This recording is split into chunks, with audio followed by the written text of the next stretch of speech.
Well, hello and good afternoon. We are live today. I am Cathy McLeer with AARP Minnesota. I'm the state director here at AARP Minnesota, and we are live today to share with you why paid family and medical leave is such a priority issue for AARP Minnesota. We know that staying home when you or a loved one is sick with a serious health condition should not mean losing your pay or even losing your job. So if you are just joining us today, I'm Cathy McLeer, the state director for AARP Minnesota, and we really want to hear from you. So please share in the chat below if you are or if you have been a caregiver. We know that you are not alone in your journey. And that's why AARP Minnesota is calling on lawmakers to pass a paid family and medical leave program. Now, this would provide up to 12 weeks of paid leave to care for a seriously ill family member or a worker's own serious health condition. Again, I'm Cathy McLeer with AARP Minnesota, and I am so grateful today to be joined by Paurvi Bhatt. She is a healthcare executive, an immigrant daughter, a former caregiver. You have such an incredible story, Paurvi, and we're so grateful that you're willing to share it today with us, and we are so grateful that you are such an advocate for paid family and medical leave. So thank you for joining us today, Paurvi. Well, thank you, Cathy, and it's an honor to be here to lift up these important stories and hope for change. Well, you are not alone. You were not alone in your journey. Across Minnesota, 640,000 family caregivers just like you have been helping their older parents, their spouses, their other loved ones live independently at home, and most do it while they are juggling a full or a part-time job, just like you did. We know that the demands of caregiving can have a lifetime of effects, whether it's a lost job, missed raises, reduced Social Security benefits, and paid family and medical leave would allow those family caregivers the flexibility that they need to balance their work and their role, their really important role as a family caregiver. So Paurvi, I would love for you just to share a little bit of your caregiving story with us today. Sure. Well, listen, my family was from Minnesota. I became a caregiver at 28 when my father was first diagnosed with frontal temporal lobe dementia. We all know what that is now because of Bruce Willis and his diagnosis. But at that time, it was just called early onset dementia. I am a second generation Indian immigrant. My parents were first generation Indian immigrants, Harshad and Rekha Bhatt. They came to this country in the early 60s, pre-civil rights, pre-immigration act. And the reason why that matters is because we didn't get a chance to watch our family grow old in front of us. I didn't see my grandparents go through it. They didn't take care of their parents every single day. And so when I started at 28, it was fresh and I wasn't sure what to do. And imagine at 28, so many people now, we hear about millennials today facing this. You're right at the cusp of really beginning your life. And it can be hard to figure out what kind of decisions to make. And I had to face that alone because I am an only child. Yeah, and our caregiving system is so complex and so challenging that it really almost becomes a full-time job. So as an only child and not having family support, how did that impact your caregiving responsibilities? Yeah, well, mine evolved over time. Having a father that was sick at 58 and me at 28, it was a slow moving disease. So I was easing into it, and certainly my mom was there. She also had multiple cancers, but was able to help. But as things progressed, it was time to start to figure out how to transition to try and get more help when we could. Our community is strong, and the Indian American community did the best that they could. But again, none of us had seen all of this yet.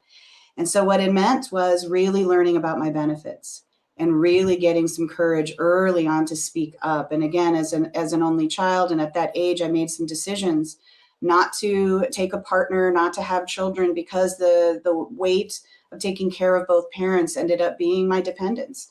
And in navigating that, I had to sort out for myself when it was time to have conversations with employers or future employers, to be very clear that, I would often bring my cell phone into an interview and put it on the desk purposely to say, listen, you all have yours because maybe your kids will have a soccer injury.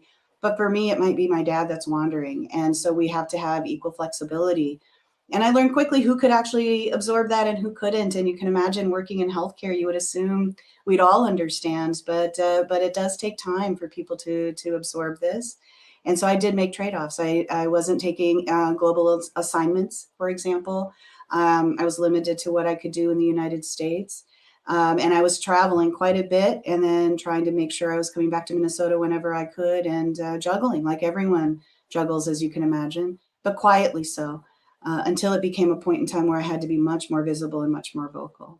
Yeah, and I know being a child of immigrant parents, you had some unique cultural experiences that you also encountered while caregiving. Can you talk about those? Absolutely. As you can imagine, as the pandemic hit, at that point, my father had already passed away, and my mother and I were living alone together at home. We needed more and more home health services. We needed more and more care. Her complexities were growing with multiple cancers. And it was clear that, as we all know, taking care of people at home, going through loss and bereavement, those are all cultural experiences, no matter who your family is or where you come from.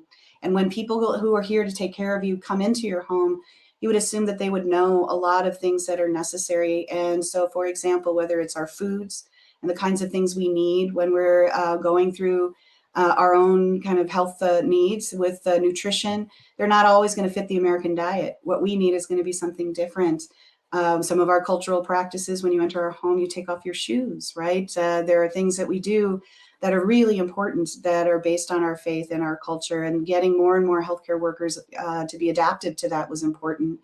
Finally, as we came to end of life and hospice care, as you can imagine, culture, faith become incredibly important at that time.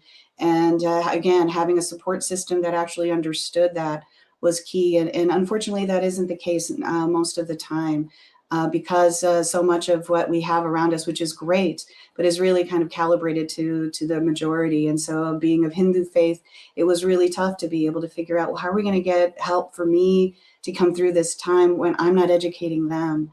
And oftentimes I jokingly say, look, it's not like we're at an Indian restaurant where I'm going to help you with the menu. We're at a time where you're going to help me. So you've got to work through that. And my mom and my dad would do that even in the facilities that they were in, whether it be hospital or at one point when my father had to go into memory care. I'll end on that. Even going into institutional care is really not something that is a part of our culture. We do live in extended families and at home. So taking on that step was very difficult at that time. And certainly not something that we did with my mom, because we knew that we could do our best to take care of her at home. Yeah, just those additional challenges beyond the complexities of just trying to figure out the system and do what you needed to do. You talked a good deal about your trade-offs and the sacrifices that you made in your career. So many people don't have those options. No. And without that option to take paid leave, many caregivers are really forced to cut back their work hours or drop out of the workforce entirely. How did caregiving ultimately impact your ability to advance in your career? Yeah, I mean, I had to navigate it as best I could up until a point when, again, we were taking care of my mom at home, and the decision to do that meant I needed to focus more and more time there at a time when we weren't able to get care at home because of home care and some of the limitations of healthcare workers. If you pull back to exactly what you said, where it's hard to take care of your family and also have a paid job, many of the workers who are at home with us are those folks who are really living paycheck to paycheck without a lot of the benefits that you need. And so when they drop out, we face the same hardships. And that is why this is a conundrum that affects all of us. And so for me, I ended up taking a leave of absence and got as much support as I could and did the best I could. Now, I'm one of the few that actually does have opportunity and was able to cobble together benefits. But in order for me to get them, I had to know more than most people to get that to work for me. And so the reason why this is important is I still depended on people who didn't have those benefits. And it only added more strain because when they weren't here, I had to do it. So this is like I said, a conundrum that kind of feeds each other. And so paid leave for all of us is necessary. Even if you happen to have a very good benefits system, we need to offer more tools in the toolkit for anybody, whether it's private sector, government sector, nonprofit, or otherwise. And so having paid leave offers a bit of a relief. It is connecting the dots between FMLA and what we need to do to fully ensure that people have flexibility. Well, thank you so much for sharing your very personal story, and thank you for being such a great advocate for family caregivers. We know, Paurvi, that only 13% of workers in Minnesota have access to paid family medical leave through their employers that would allow them to take time off for loved ones. Yet We also know that more than a third of Minnesota residents age 45 and older feel extremely or very likely to face serious financial hardship if unpaid leave is needed. So any final thoughts to share with us today as we work towards making this a reality for all? Well, I think one of the main things is to recognize this is the one issue that affects all of us. It doesn't matter where you are, what culture you're in, and where you are in economically. At some point in time, you're going to want to take care of the people you love, and you should be able to figure out how to do that without any constraint. And if the one constraint is really just not being able to pick up the phone and call your legislator, I think we can get over that and make sure that we get our voices out there and be heard. So just to recognize that this isn't a basic issue that doesn't affect everyone. It actually does affect all of us. Well, thank you again for sharing your story with us today. And again, thank you for being such an advocate for paid family and medical leave. We really do have to do so much more to support unpaid family caregivers who really are the backbone of our long-term care delivery system. Without paid family leave, we know that caregivers can suffer financial setbacks, they have emotional hardships, and sometimes even dire health consequences.